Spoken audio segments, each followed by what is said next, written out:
What'd you think of that? What'd you think of that? You guys hear this? I'm good. How are you? What'd you think of that? What'd you think of that?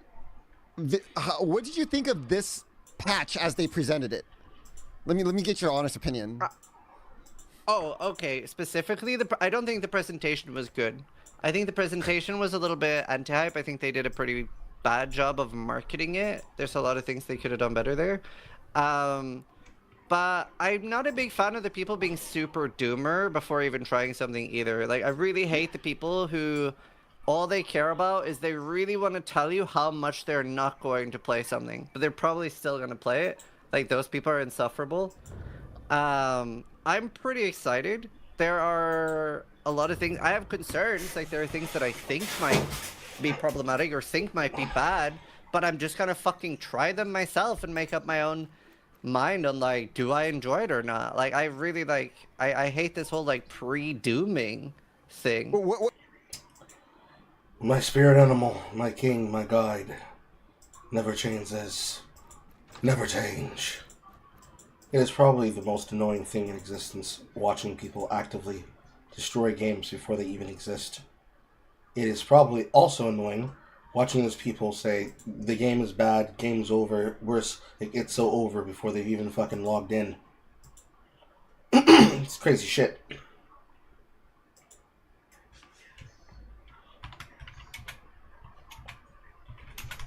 Oh.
Who's that calling on my phone? Better call him.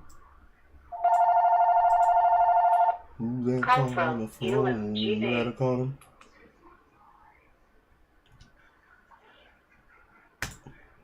I think if there's anything that is emblematic of the kind of shit that I don't like to see in the communities and player bases that I play with, I don't like when I had that very wild experience in Affliction, where by disproving something that was said to be a fact as a part of NeverSync's tweet, led people to try and shit on my account and on my video non-stop, despite the fact that I was right, to the point that other people saw that behavior and said, I don't care what it is that you said, I don't like the fact that there are people being this kind of fucking toxic to someone and they can't even explain why.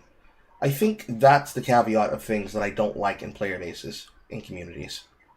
I don't think that's the thing that I like ever, especially when it comes towards knowledge, especially when it's something that I know for a fact is not true. Because, you just ask the developer whether or not that's the case. Or you investigate it yourself and you confirm whether or not it's confirmation bias, or if it's possibly some form of systematic oversight that allows everybody to be wrong or nobody to be wrong. And it's just something that's a quirk of the game. It also goes in line with the idea of what a game is. People's expectations in a group deciding that the game is what they said it is, despite the fact conversations weren't established by people. It wasn't established by developers. It wasn't even established by streamers. People just decided this is how it is. Leads to people like myself looking at it and saying, no, that's not actually the case. Like, the discussion, or it wasn't even a fucking discussion, it was people trying to harass me about it. The factor of somebody saying something like, hey, why don't you put your shop inside of World 1 in Once Human? It's where everybody's shop is. No, I think I'm going to put my shop on this world, on World 9. I think it's fine. It's too crowded there, and if anybody wants to actually see what I have to sell, they can go to my shop and they can go buy it. Well, everybody knows you put your shop in World 1. Why would I do that? Well, that's what everybody does. Said who? The player base, we decided. Well, I'm not you. I'm going to put it right here. If you want it, you can come get it. It's the kind of shit that it just doesn't make sense when you think about it long enough. Especially if the person trying to do it is being ignoble about it to the point that they're being irritating. Most individuals don't think this way. But it is something that people just allow themselves to get into. Because even if other people don't behave like this, it's something that they will follow through with. Because they think that that's how things should be. Lots of people just take insight and intrigue from others. And it's wild that they do that. Especially out of laziness. Ruining their own connection and their own fun in the game before they even fucking installed it. Or played it. Especially when it's a live service game. What do you think I'm is just bad? gonna... Well, the main thing that I think could be bad is the density reduction. Like, I love killing hordes of monsters. So I think that could feel bad. I think that was 100%. I think that's the smartest thing Mark's done to this game in a long time. I have the complete opposite reaction to that. I feel like this game was too one-dimensional, right? It had like no room for the slower, single target builds, and everyone just wanted massive clearing, ED, lightning arrow, freaking explosive sure. shot. No, I mean, it might end up being awesome. It might end up being awesome, but that's why I want to try it first. Like, that's why I don't like pre-dooming. Because I've done that in the past, and, like, I would say, like, for point 2, I really disliked the game. And We stand a self-conscious king.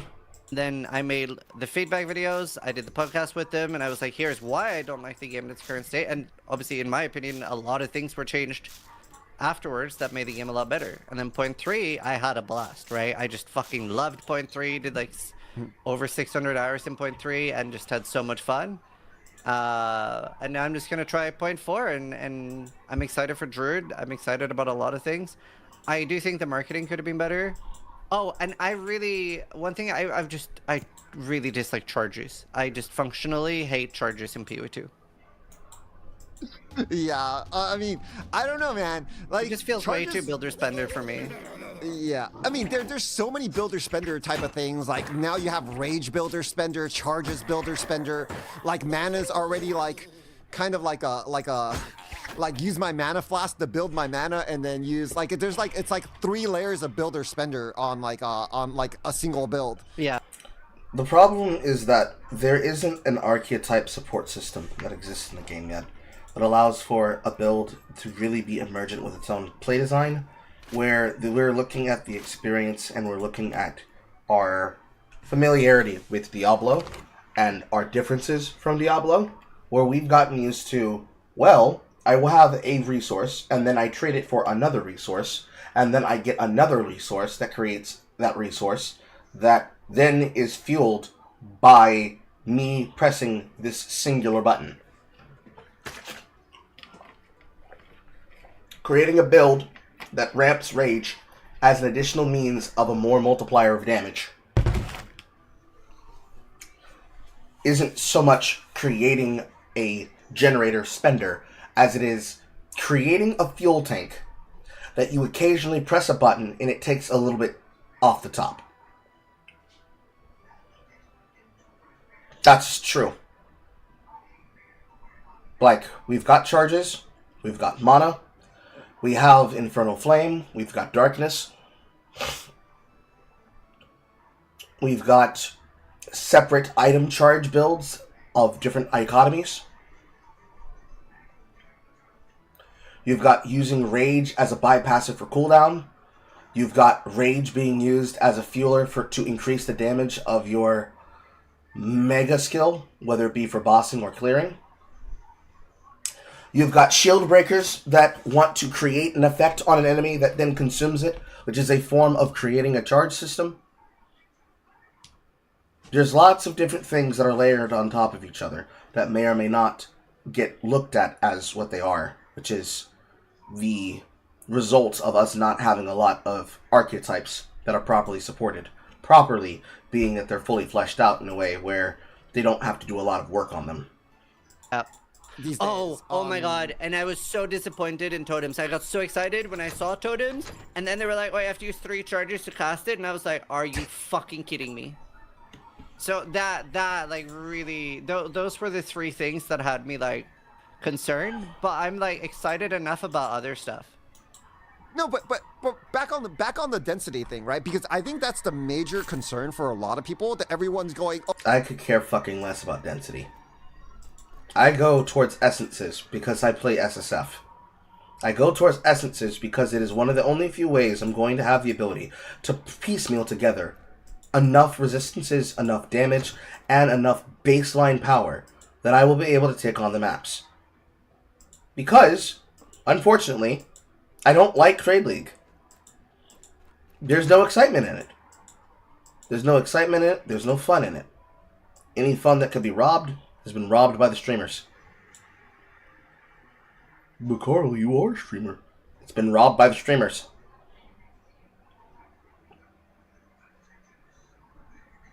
Oh, my maps are going to feel empty. But, like, they had to solve this whole thing of, like, making more single-target-oriented skills good in the game. How did they do that, right? Without...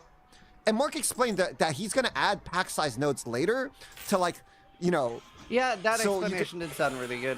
Yeah. So I feel like what he did was, like, actually the smartest thing he could have done to solve this big issue of, like, clear speed meta in this game. And...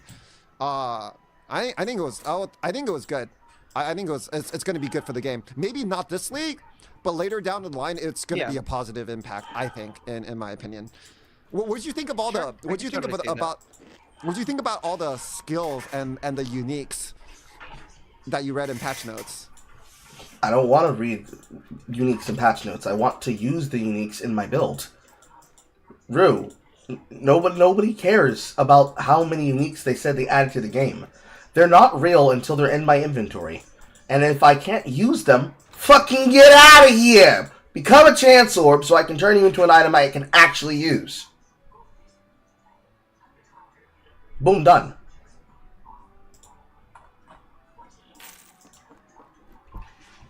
Hate to say it, but that's the reality. I could not care fucking less. I want the ability to play the character, and I want the ability to play the character my way. I do not want to have to do the same cookie cutter shit that everybody else is fucking doing.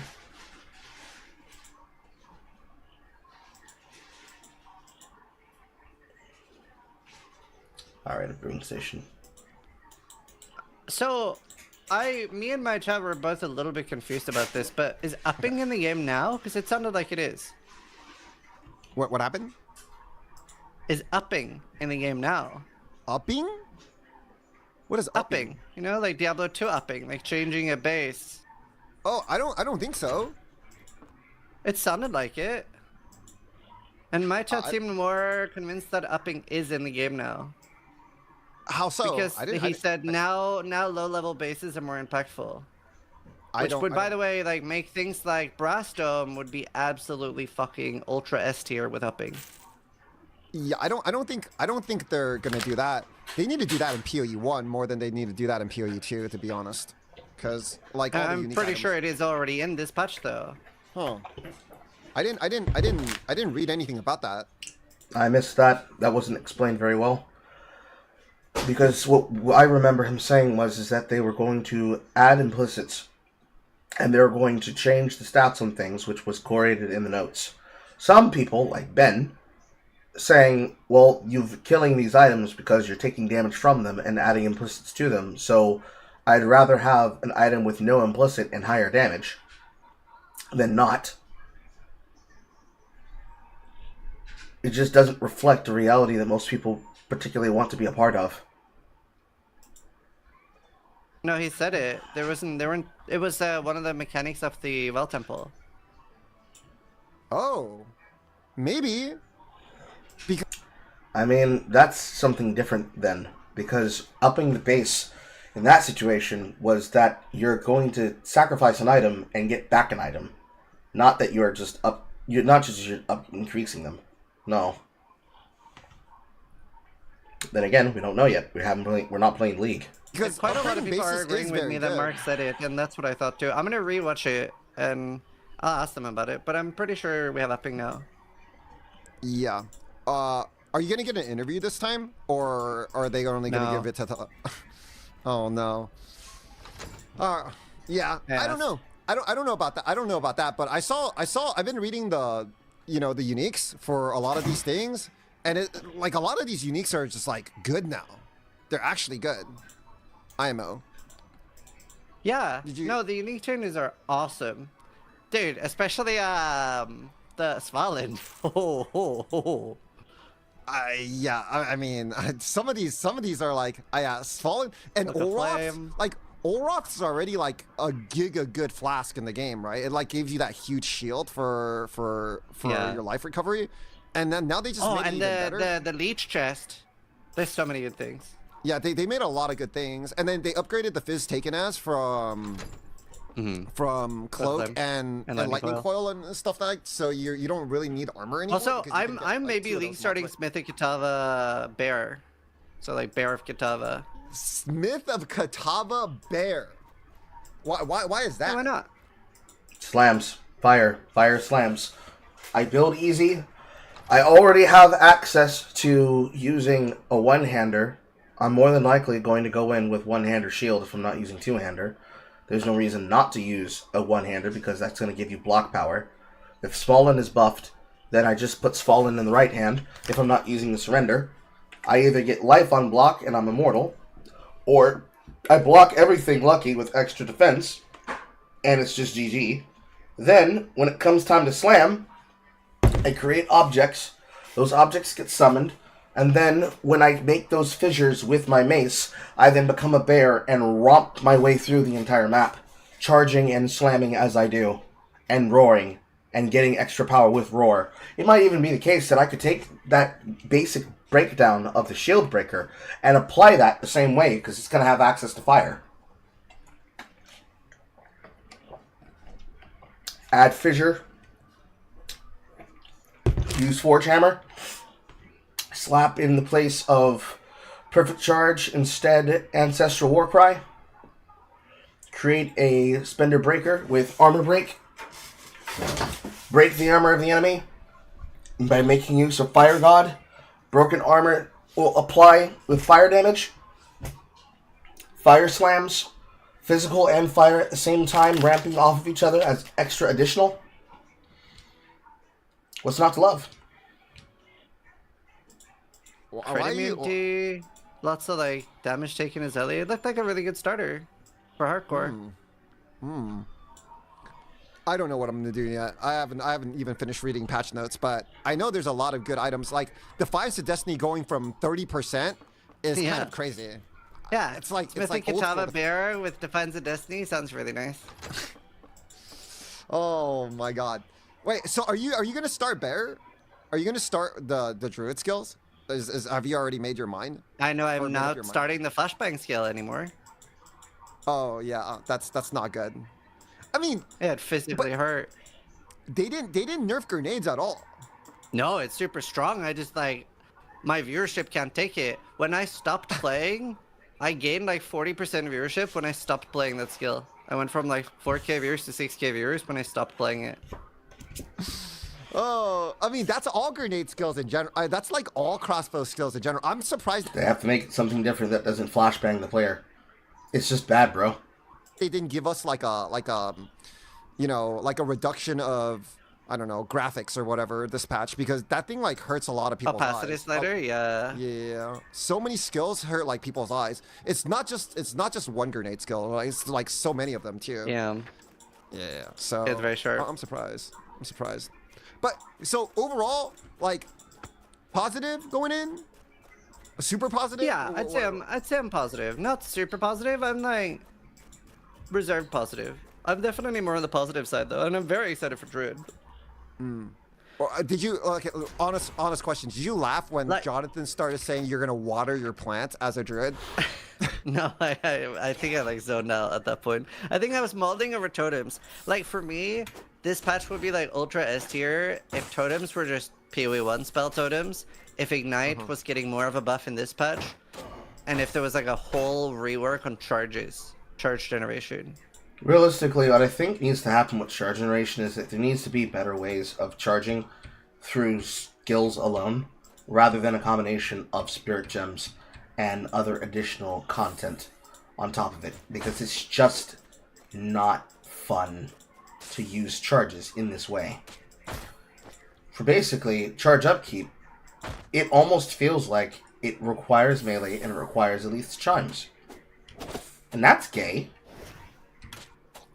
Because it doesn't actually feel like a proper skill. That would be like my W. Yeah, I don't know. I feel like the whole charges in POE2 doesn't mana already feel like you're it's like a spender. It's like you charge up you charge up with your mana flask and you spend your mana. Like it's already like a spender in a way. I don't know what the fuck Rue's talking about.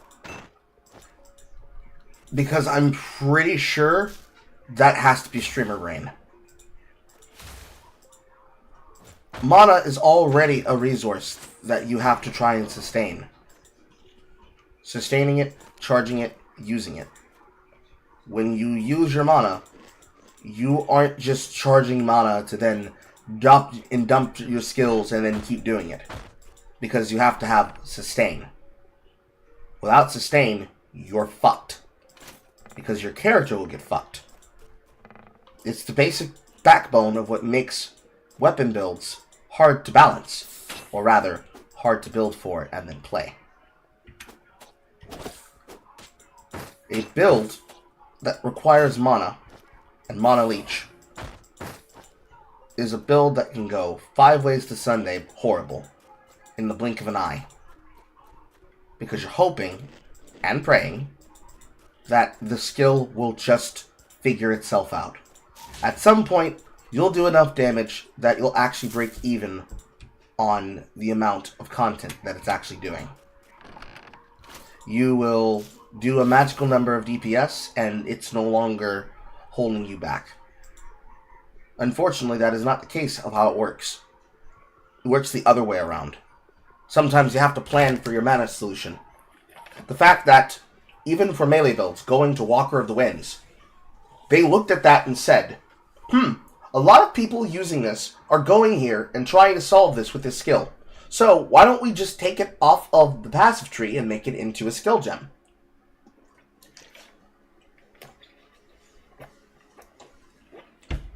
That's crazy. Because it's not even take it off and make it into an item. It's take it off and make it into a gem.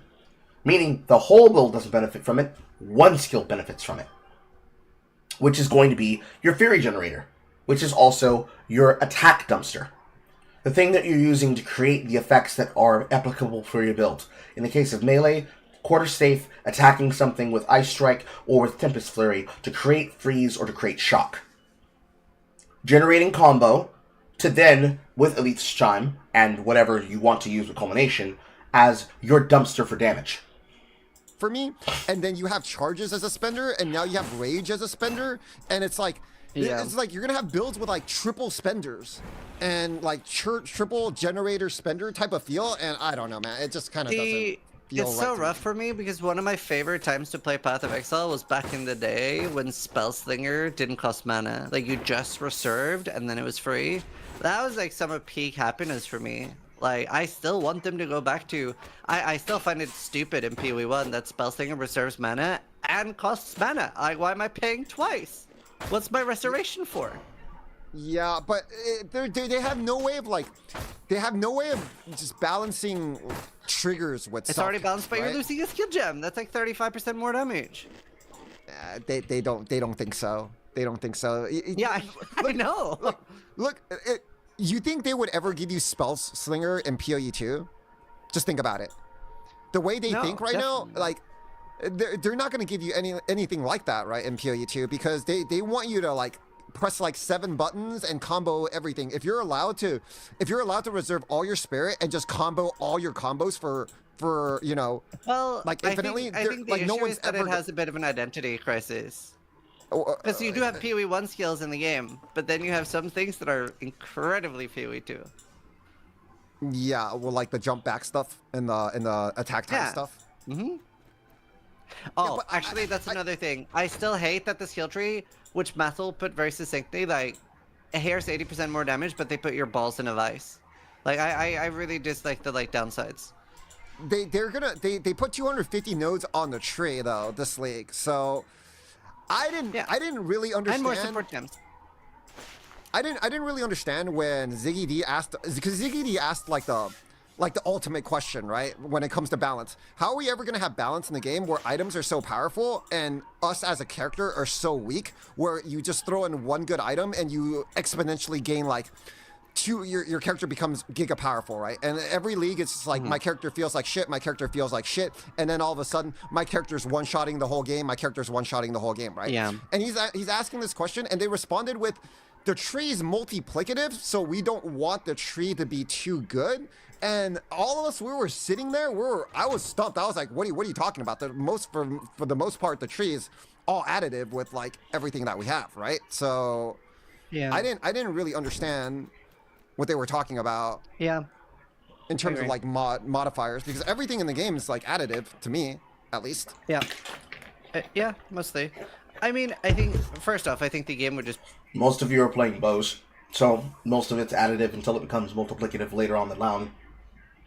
Then you're using multiplicative with lightning. That's an entire conversation on its own.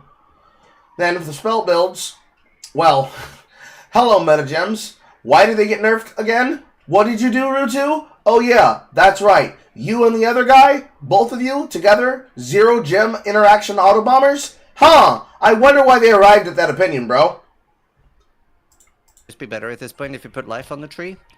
And I think, like, in my opinion, defense is so over-policed compared to offense. It's so hard to make a really tanky character in POE2, but it's so easy to get a high damage character. So on hardcore, where I'm like, if I want to farm Arbiter, why the fuck would I build defense when no matter how much defense I build, I'm getting one shot for every mistake anyway? Why am I not just like doing giga damage every time I've farmed Arbiter? I'm just bursting him down because there's no point in building defense anyway.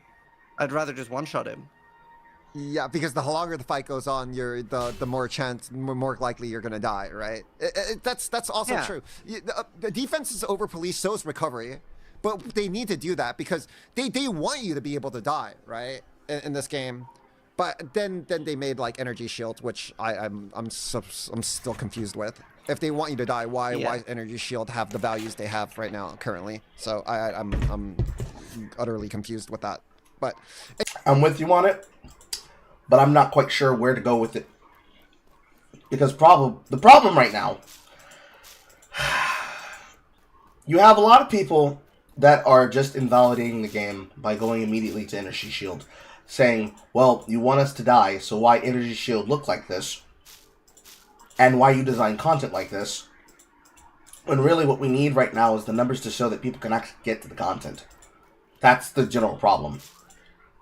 The streamer class doesn't understand this because they're juicing throughout the entire league.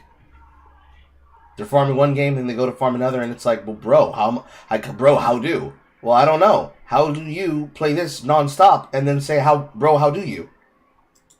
Like, give yourself some time. Like, take a break on the game. Pump the fucking brakes. Try a different build, and don't just take your currency from one and slam it on another in trade. Go to SSF and experience what it's like to be at a point of power where you have to actually scale, instead of just doing the same content all league long and creating the giga-skunk economy that then makes the game boring for everybody and their mother. That's a start. It can be done. We don't do it, but it can be done. I doubt I'm going to be able to get the money for the Lucerne Hammer. anyways, But Yeah. I don't know. There's a lot of things confusing me with this game still. I don't know what's going on sometimes, but I think I'm gonna water some plants, Sis. I think I'm just gonna water. You're gonna water plants. some plants? Yeah, I think I'm just gonna meme and water some plants. I think it'll be really funny for me to just run around and water plants and do no damage and have my chat laugh at me for the first 2 days before I make an actual good build. I think I have to. Sounds fun. I was thinking about starting softcore because it's like you can just make so much more fun builds and cool stuff on softcore. Oh. But then like the new like limb mechanic, I'm like, oh fuck, I just want to play hardcore now. Yeah, I mean, the limb mechanic is a way to like filter you, right? If you just makes you not die in general. Softcore POE2 isn't as bad because like once you get to the end game, like it's super punishing on your like, if you can't survive, right? You're losing like so much money anyways because you're My response to that is delirium. investing into maps and whatever, and losing a map is freaking is horrible. So you're it's Once again, my response to that is going to be delirium, and it's going to continue to be my response until Drew says something that's realistic. pretty punishing in this game compared to POE1 where you just freaking go in the next portal and you're like whatever, right? But yeah, it's still not as punishing as hardcore, obviously, but it's pretty punishing in this game, I would say. So many one-shots, too. I'm still thinking about it. Yeah. I mean, whatever you do, just whatever you're gonna have fun with, right? Just go with that, I think. Well, I mean, if it's just for fun, I'd be playing hardcore. It's just from a content creation point of view that I'm thinking about softcore. Ooh. Do you feel like you're gonna get more viewership playing softcore, or do you feel like? Yeah, because I'll be able to make a lot more YouTube videos. Oh. But you think hardcore is more fun? Yeah. Hardcore is more fun because you actually have some risk on the line. Softcore is only more fun in the sense of, do you like being sent back to the start with nothing and figuring out how you're going to do it again? For most people, that's a crash out. If you already have people who will say in things like Arc Raiders, I'm tired of losing my gear, to people who aren't even playing the game, actually, the same thing follows true here. They don't want to lose their characters because the game decided, actually, you're in the circle, and then you rip. That's a tough one. That's kind of crazy. That's kind of crazy because isn't that like a complete 180 of how PoE used to be, in your opinion? Because I feel like even like 3 years ago, right? Like everybody watched hardcore streams only, and now he's saying something real, but I'm getting a phone call.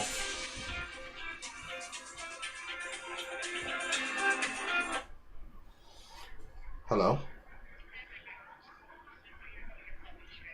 I am, and why? And what number are you calling me from?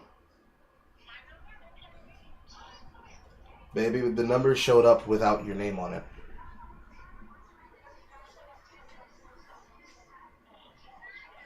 Yeah, so you know I don't recognize numbers well. Okay. It might be a problem on my end. What's going on?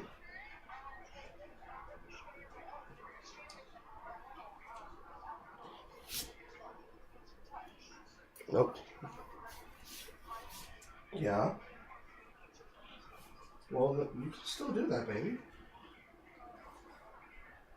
You're not a nuisance.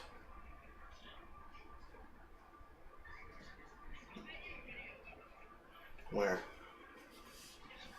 What?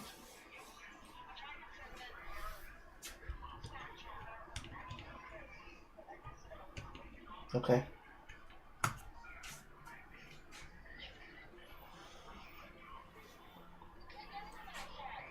How are you doing, baby?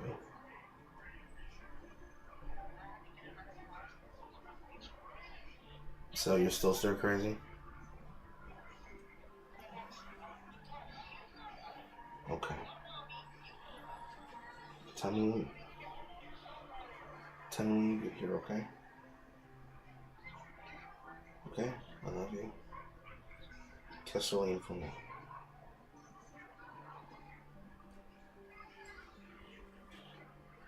Why did that not show up right? I'm just gonna restart my phone.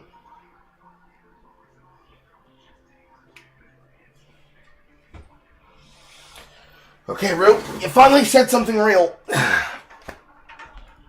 Let's hear it. No, you're not hearing Dark Viper. That is an Asian man. That's Rue. The other voice you're hearing is Zizarin. Zizarin has hope in his heart, Buster. He is not Matthew.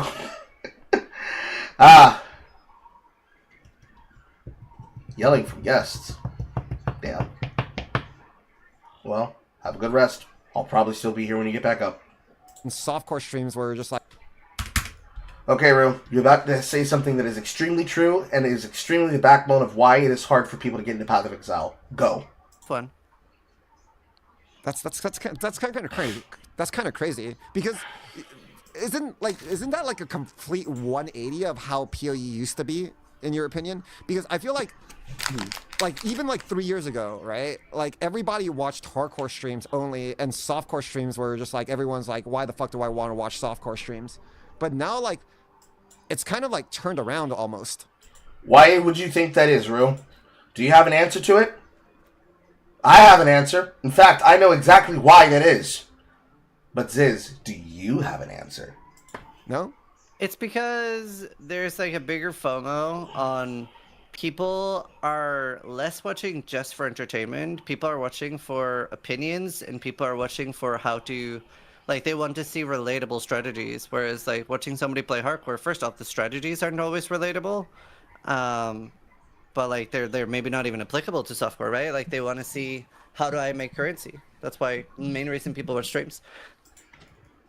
Thank you!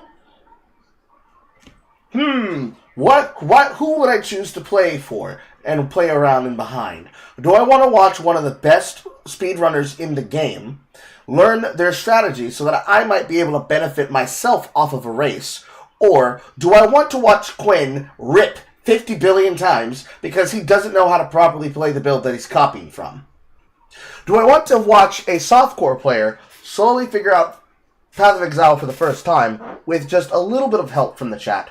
Or do I want to watch the same person who's made hardcore builds all the time play to a point of power where they then die to a horrible rip mistake because of lag, because of distraction, or because of some issue on the side of technology? Do I want to play the game myself and potentially lose my character, or do I want to simply try and see how far I can get before I eventually lose my attention and do something else? Or people I were to bring into the game then lose their attraction, lose their attention, lose their interest, and go and do something else? Which I am almost certain would be the case for most people getting into Exile without it being a group behavior. Because just like getting people involved in university, and just like getting people involved in community gaming, it is always about the event happening in the live stream, not just the live stream's content itself. They're not just watching the person in hardcore to see them play the game in hardcore. They are looking at what they're doing, and they are stealing their strategies. They are stealing the build, they're stealing the look, and then also they're getting the opinions that come from those people that they can only find there while they're live, while also waiting to see if there's something else that's going to happen, especially if they can catch the rip live and then catch the rebuild live. Apply this to hardcore WoW and to OnlyFans, and it's the exact same icon and exact same concept. Only difference is that it's not high school when we do it. It's more like a university lecture, and the teacher is actively teaching while playing. But then the problem becomes, and I don't think he's going to talk on this yet. I don't think Rue's going to say it, because